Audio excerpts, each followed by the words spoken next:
Mantap.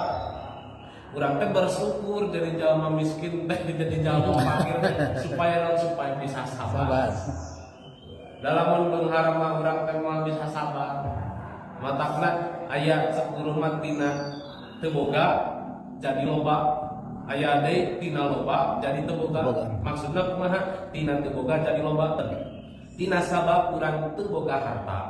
Tina sabab urang jadi jalma sangsara. Maka urang teh jadi we cicing ka pangajian, cicing we di masjid. Maka ketika meunang ilmu nu manfaat, tidinya meunang ilmu anu loba ti Allah.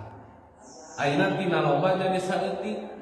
Kusabab urang teh loba harta, loba proyek, loba bisnis nepi ka teu mampu ka masjid acan, teu bisa ngaji di masjid, maka tina loba harta jadi saeutik kemanfaatan, jadi saeutik ilmu ti Allah, saeutik darajatna.